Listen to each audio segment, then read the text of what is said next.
What if death wasn't the end, but the beginning of a very long wait? Today, hundreds of people around the world have been legally declared dead and then immediately frozen, preserved in steel tanks at 196 degrees Celsius, not by someone else's choice, but by their own. They believe the future might bring them back. This isn't science fiction. We're talking about real companies, like Alcor in the United States. For up to $200,000, 0 cents, anyone can pay to be stored there. Your whole body, or just your brain. Celebrities, doctors, even children are on the list. The promise? That one day, when technology has advanced far enough, these bodies could be brought back, with memory, with identity, with a second chance? Sounds crazy? Or are we witnessing the first steps toward immortality? Would you sleep for 200 years just to wake up in a world that doesn't exist yet? Welcome to Curious Verse. It all began in 1967. In the United States, a psychology professor named James Bedford became the first human in history to be frozen after death. It wasn't done in secret, it was a public experiment, recorded and documented. The idea seemed absurd to many, but Bedford believed deeply that science would one day have the power to bring him back. His body was preserved using very basic freezing techniques and later moved several times over the decade. Today, he's still there, inside a cryonics tank just outside Scottsdale, Arizona. That's where it all started. The birth of cryonics, a branch of science that doesn't promise to cure death, but to delay the end until the answer exists. Since that day, more than 500 people have already gone through the same process, and thousands more, still alive, have signed contracts to secure their place in the ice when their time comes. And here's the most shocking part. None of them are being deceived. They know there's no technology to bring them back, yet. But they're betting that someday, there will be. And they're not just dreamers. NASA engineers, Silicon Valley investors, even respected doctors are among them. Because if you could pay for a chance, even a tiny one, to return to life someday, wouldn't you think about it? That's when this story stops being just a curiosity and steps into the territory of humanity's deepest questions. How far are we willing to go to stay alive? It's not just billionaires chasing immortality. Today's frozen bodies reveal a much more diverse and surprising reality. At Alcor, the leading cryonics company in the US, records show patients ranging from tech CEOs to 5-year-old children. The youngest, an infant preserved with parental consent after sudden death. The oldest, a 101-year-old scientist who donated his body purely out of scientific curiosity. And the numbers keep growing. According to the Cryonics Institute, more than 2,000 people are now on the waiting list. Among them, doctors, university professors, ex-military officers, SpaceX engineers, even evangelical pastors. Their motivation? It's not always immortality. For some, it's a desperate hope to escape a terminal illness, gambling on the future for a cure. For others, it's a raw fear of the end. In 2017, the story of a 14-year-old girl from China made global headlines. Zhan Wenlian, diagnosed with terminal cancer, begged her mother to freeze her after death. Her body remains preserved to this day inside a high-secretary lab in China's Shandong province. It was one of Asia's first public cases of child cryopreservation, and it reignited the debate between faith, science, and despair. In the end, cryonics is no longer just a futuristic curiosity. It's become a real choice, made by real people, with different beliefs and different fears. But one thing in common, no one wants to accept that the end is truly the end. And as you hear this right now, somewhere in the world, someone may be signing the contract that will preserve their body in ice. Science is still divided. On one side, experts say bringing a frozen human back to life is still impossible. On the other, biomedical engineers and futurists believe the missing technology is on its way. The biggest obstacle? Ice destroys. When the body is frozen, the water inside the cells turns to sharp crystals that can slice through vital structures, membranes, tissues, even the brain. That's why, until now, no frozen human has ever been revived. But there is hope. Its name? Nanotechnology. In theory, tiny robots could one day enter a preserved body, scan for damage and repair it cell by cell. Fix nerves, rebuild organs, reconnect memories. A vision supported by scientists like Ralph Merkel from the Foresight Institute, who says cryonics is a rescue through time, freezing the body to stop its decay and, by medicine, more time. But not everyone agrees. Bioethicist Arthur Kaplan from NYU warns that offering a second chance at life without proof is dangerous. For him, selling hope based on a future that doesn't exist yet is deeply unethical. Others say that, even with our best tools in 2025, the damage to the brain and body is already beyond repair. No one has answers, only bets. But if we turn back time, we see a pattern. Heart transplants once seemed absurd. So did babies born outside the womb. Sequencing the human genome was a dream.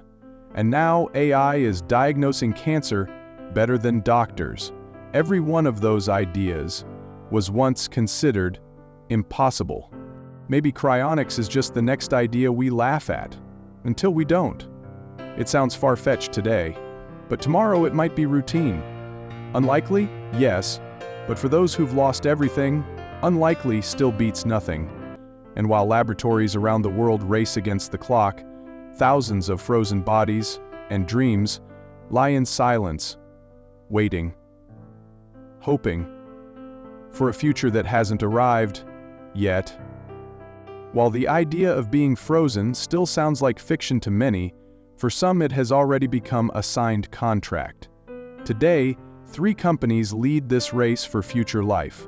The traditional Alcor Life Extension Foundation in the United States, the Cryonics Institute, also in the US, and the emerging Tomorrow Bio, based in Europe. All offer something very similar: the chance to be preserved after death in the hope of a future where science can bring you back. But their methods and prices vary greatly. Alcor is the most well-known. Founded in 1972, it has already frozen more than 200 people. They offer 2 main plans: whole-body preservation, which costs around $200,000, 0 cents, and neuropreservation, which preserves only the brain for about $80,000, 0 cents. The reasoning? The brain holds everything you are. And if one day we can transfer or reanimate this structure, your consciousness could continue, even in another body. The Cryonics Institute follows a similar path, with more affordable prices but also more limited services. Tomorrow Bio focuses on speed and logistics. They have mobile units ready to act within minutes of the legal death of the patient, reducing damage to brain tissue. For these companies, time is everything. The faster the body is preserved, the greater the chances of a viable return in the future. But not everyone sees this positively. Many experts accuse these companies of selling hope wrapped in technology that does not yet exist, of creating a product based on the fear of death and the grief of those left behind. And although they operate legally, none can guarantee success, only preservation. The result? A market where immortality has become a premium service. And, like every luxury service, not everyone will be able to afford it. Imagine, the year is 2230, white lights, metallic sounds, and a room you have never seen before. You open your eyes, but you cannot feel your body. It has been rebuilt. The voice that greets you is not human, and the world outside is unrecognizable, because you were frozen in 2025, and now you are back. This is no longer just a hypothesis. It is the real projection of scientists and futurists trying to anticipate the impact of a successful reanimation. But what would it truly be like to wake up in a world 200 years ahead? The advancements would be beyond comprehension, the language different, the culture distant, the people you loved most likely gone. Would your identity remain? Would your memory be reliable? Would you still be you? From a scientific perspective, the greatest victory of cryonics would be the functional revival of a preserved brain, with its synapses, traumas, and emotions intact. But this raises deep questions. If the body is new and time has passed, who is this new consciousness?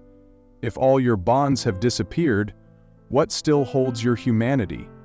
More than technology, this would be a journey back into the unknown, a loneliness without precedent, where you awaken as a survivor of time itself. There are no promises, only questions. But for those who fear death more than any uncertainty, perhaps it would still sound like a good deal. Cryonics is not only a scientific matter, it is also a collision with what makes us human. Because when we freeze a body, perhaps we are trying to do more than preserve cells. We are trying to outsmart death, challenge time, negotiate with the divine. For many religious traditions, death is a sacred transition, not a mistake to be corrected. Christians speak of resurrection, Buddhists of reincarnation, spiritualists of eternal learning in other dimensions. But where, in that process, does the cryogenic freezer fit? Would freezing the body also mean trying to trap the soul? And when it returns, if it ever does, who or what would it find inside? Philosophers like Yuval Noah Harari warned that we are creating new silicon gods, promising eternal life but without a soul. Religious leaders like John Piper say, death is not the end, but the beginning of what truly matters. Meanwhile, bioethicists argue that cryonics is an honest, yet empty, hope in the face of humanity's oldest fear. And if we are truly trying to bottle eternity, the real question is not just, will it work, but should we even try? Because perhaps life only has meaning precisely because it does not last forever. What if death is not the end? What if it's just a comma in a sentence we haven't yet learned to read? For millennia, we've fought to understand it, or to defeat it. But in the silence between one heartbeat and the next, perhaps the true miracle was never avoiding the end, but recognizing the value of now. People are paying small fortunes to be frozen, hoping the future will be kind enough to return them. But maybe the future isn't locked in a nitrogen tube.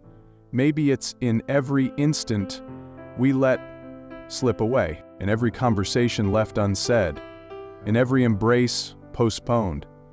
In trying to conquer death, maybe what we fear most is life itself.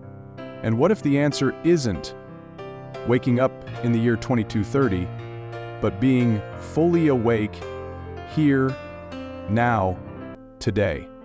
If this video made you think, subscribe to Curious Verse, like, comment, share it with someone who also believes. The next big question may be in the next video